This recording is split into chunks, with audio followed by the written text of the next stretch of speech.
आज से हम आपको पढ़ाने वाले हैं नरेशन की सीरीज स्टार्ट कर रहे हैं और ये क्लासेस लगातार चलेंगी जब तक आपको नरेशन पूरी तरह से समझ नहीं आ जाएगा, या यूं कहें कि नरेशन पूरी तरह से समाप्त नहीं हो जाएगा। एक एक टॉपिक कवर करने वाले हैं नरेशन में, कुछ भी नहीं छूटेगा, कुछ भी नहीं बचेगा, सब समझ में आएगा, सब कुछ पढ़ाऊंगा, बिल्कुल शॉर्टकट नहीं, पूरा डिटेल में मैं आपको नरेशन के बारे में पढ़ाने वाला हूं। ठीक है, सो आपको करना क्या है, वीडियो को पूरा वॉच करते रहना है और जितनी भी वीडियो आए, ठीक है, उसको आपको जरूर देख लेना है। और हाँ, जिन बच्चों को बिल्कुल भी नहीं आता नरेशन, जिन्होंने अभी तक पढ़ा ही नहीं है, उनके लिए तो स्पेशल क्लास है भैया, आपको वीडियो को वॉच कर लेना है, क्योंकि आज की क्लास यदि आपने अटेंड कर ली, इस वीडियो को देख लिया, तो नरेशन में आगे क्या कुछ होता है, कैसे डायरेक्ट से इनडायरेक्ट में हम चेंज करते हैं, वो सारा चीज़ आपको यही पहले वीडियो में ही मिल जाएगा। तो ये वीडियो बहुत ही इंपॉर्टेंट है, ये नरेशन का इंट्रोडक्शन क्लास होने वाला है भैया। जब तक हम किसी के बारे में जानेंगे नहीं, तब तक हम कैसे उसको परखेंगे। तो इंट्रोडक्शन इसीलिए तो दिया जाता है, बताया जाता है ना अपने बारे में। तो आज हम आपको नरेशन के बारे में बताएंगे और ये नरेशन का क्लास 1 होने वाला है और ये बहुत इंपॉर्टेंट होने वाला है। आपको इसी क्लास में मैं बताने वाला हूं कि नरेशन क्या है, नरेशन कितने टाइप्स के होते हैं, पार्ट्स ऑफ डायरेक्ट नरेशन बताएंगे, कौन कौन से नियम इसमें लागू होते हैं। ये सारी चीज़ें यदि आप जानते रहोगे तो इन फ्यूचर कभी भी आपको डायरेक्ट से इनडायरेक्ट में बदलने में कोई समस्या नहीं आने वाली है। तो ठीक है दोस्तों, वीडियो को पूरा वॉच कर लेना है, रिक्वेस्ट है आपसे। हाँ, शुरू करने से पहले एक छोटी सी रिक्वेस्ट है, यदि अभी तक आपने चैनल को सब्सक्राइब नहीं किया है तो ज़रूर सब्सक्राइब कर लीजिए, क्योंकि अब यदि आपने मिस कर दिया तो समझ लीजिए बहुत कुछ आपने खो दिया। नरेशन बहुत ही इंपॉर्टेंट है, चाहे जो भी बच्चे हो, चाहे हाई स्कूल के बच्चे हो, इंटर के बच्चे हो, कंपटीशन की तैयारी करने वाले स्टूडेंट्स हो, उन सब के लिए नरेशन बहुत ही ज़्यादा इंपॉर्टेंट है। ठीक है, तो चलिए शुरू करते हैं। आज का हमारा टॉपिक क्या है, नरेशन है। ठीक है, क्या है, नरेशन है। नरेशन का मतलब क्या होता है, इसका मतलब होता है कथन। नरेशन की हिंदी क्या होती है, कथन। भैया क्या होता है, कथन। कथन का मतलब क्या होता है, जरूरी है ये चीज जानना कि एक्चुअली में नरेशन है क्या और नरेशन यानी कि ये कथन है क्या। अब कथन कहते किसे हैं, देखिए अभी तक मैंने जितनी भी बातें आपको बताई, जो कुछ भी बोला, जिस टाइप की बातें मैंने की, वो सब के सब क्या है, नरेशन ही है। आप भी तो बातें करते हो, आप भी तो किसी न किसी को कुछ न कुछ कहते हो, वो सब के सब नरेशन ही होता है भाई। मतलब कुछ भी आप बोलो, वो सब के सब क्या है, नरेशन है। यानी कि जितनी तरह की बातें हैं वो सब के सब नरेशन की ही कैटेगरी में आती हैं। अब वो डायरेक्ट है कि इनडायरेक्ट है, वो आगे हम सीखेंगे कि कौन से डायरेक्ट वाले हैं और कौन से इनडायरेक्ट वाले हैं। तो आपको पता चल गया कि नरेशन की हिंदी क्या है, कथन है। और हाँ, तुरंत लिख लीजिए इस नरेशन की परिभाषा क्या होती है। वक्ता के कथन को नरेशन कहते हैं। वक्ता का मतलब होता है स्पीकर। स्पीकर का मतलब समझ रहे हो, जैसे कि मैं हूं, ठीक है। स्पीकर का मतलब क्या होता है, वक्ता। देख लीजिए, जो चीज मैं नहीं लिखवा रहा हूं बोर्ड पे, उस चीज को आप नोट करते रहो, इसलिए आप अपने नोट्स को लेकर के बैठो। नरेशन की परिभाषा क्या होगी, वक्ता के कथन को क्या बोलते हैं, नरेशन कहते हैं। वक्ता कौन है, स्पीकर। स्पीकर मैं हूं, जैसे कि मैं वक्ता हूं और मेरे द्वारा जो भी बात कही जा रही है वो क्या है, नरेशन है, यानी कि कथन है। इतना समझ में आ गया कि नरेशन कहते किसे हैं। अब ये जो नरेशन है ये कितने तरह का होता है, इसको हम देख लेते हैं। ठीक है, ये जो नरेशन है ये 2 तरह का होता है। यानी कि कोई भी कथन, कोई भी बात हम 2 तरीके से कह सकते हैं। पहला तरीका क्या हो सकता है, डायरेक्ट नरेशन, और दूसरा तरीका क्या हो सकता है, इनडायरेक्ट नरेशन। ठीक, देखिए आप तनिक भी कंफ्यूज ना होइए, डायरेक्ट स्पीच भी और इनडायरेक्ट स्पीच भी कहते हैं इसे। नहीं, बहुत सारे बच्चे कंफ्यूज हो जाएंगे, तो यार नरेशन तो मैंने सुना नहीं था, मैंने डायरेक्ट स्पीच और इनडायरेक्ट स्पीच या फिर डायरेक्ट और इनडायरेक्ट ही तो सुना था। पर ऐसा कुछ नहीं है, नरेशन कहते हैं इसको। डायरेक्ट नरेशन भी और डायरेक्ट स्पीच, इनडायरेक्ट नरेशन और इनडायरेक्ट स्पीच भी आप इसको बोल सकते हो। अगर लिखा मिले तो तनिक भी कंफ्यूज ना होइएगा।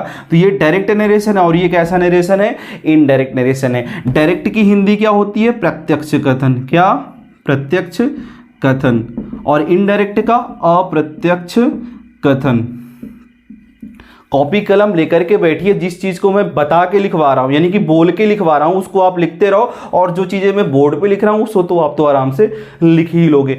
अब ये देखना जरूरी है कि नरेशन में जो डायरेक्ट नरेशन है इसे क्या कहते हैं और इनडायरेक्ट नरेशन है इसे क्या कहते हैं, हम कैसे समझेंगे। ठीक है, तो सबसे पहले आप डायरेक्ट नरेशन को हम समझ लेते हैं। डायरेक्ट का मतलब होता है प्रत्यक्ष कथन। डायरेक्ट का मतलब क्या होता है?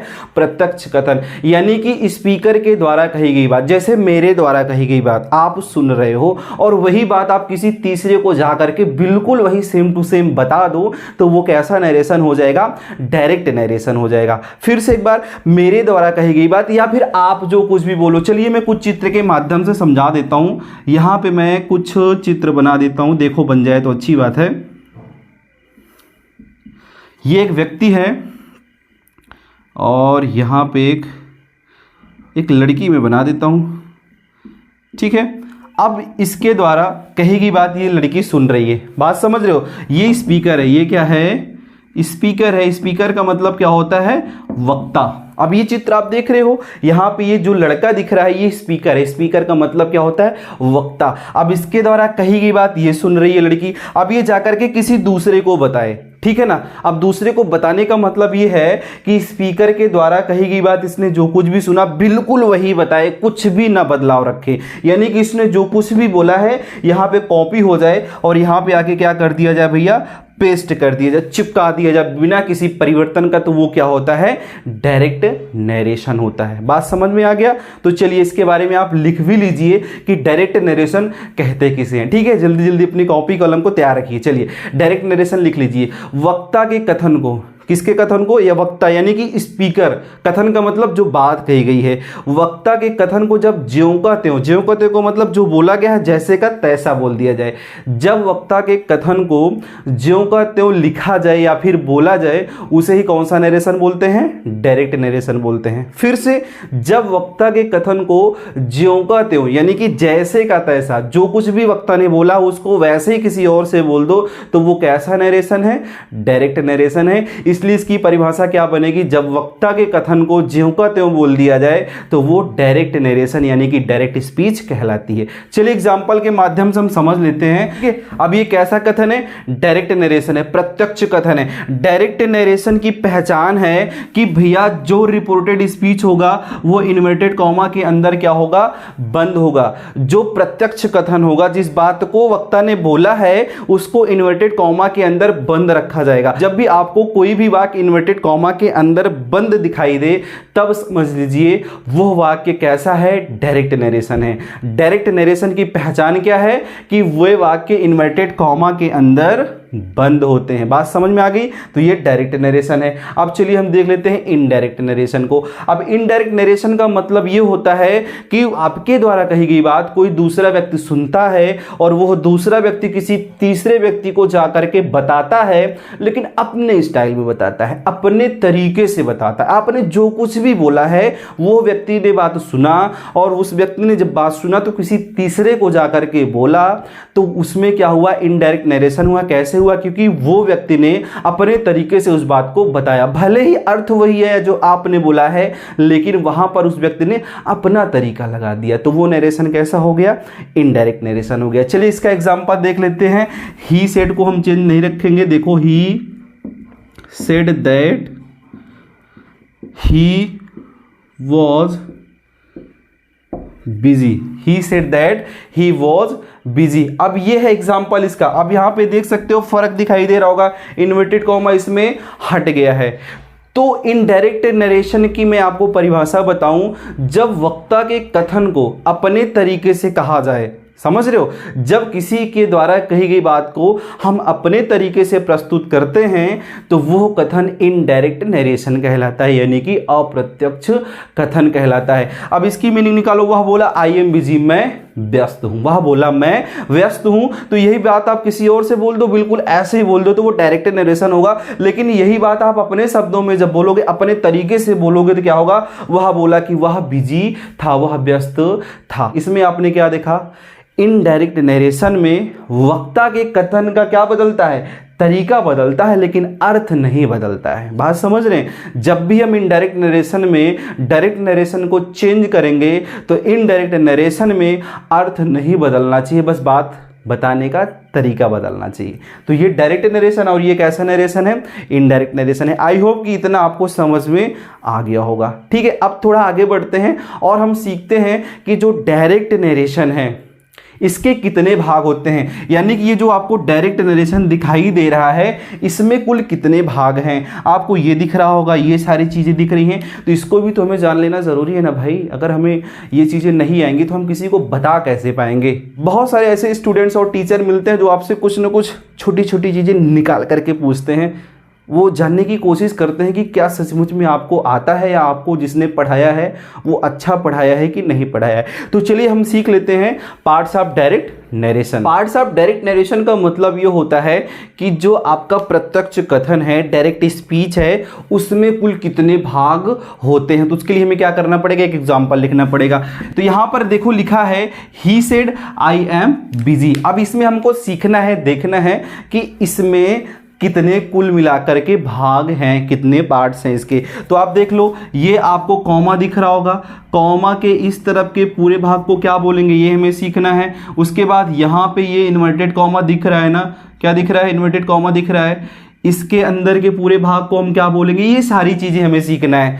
अगर हम इसको किसी को ना बता पाए तो नरेशन पढ़ना हमारा व्यर्थ है। ठीक है ना, बिल्कुल किताबी कीड़ा नहीं बनना है, हमें बिल्कुल अच्छे से कॉन्सेप्ट को समझना भी है। अगर कोई हमसे पूछ भी ले तो हमें उसको अच्छे से बताना भी है भाई, ताकि लगे कि हम पढ़े हैं।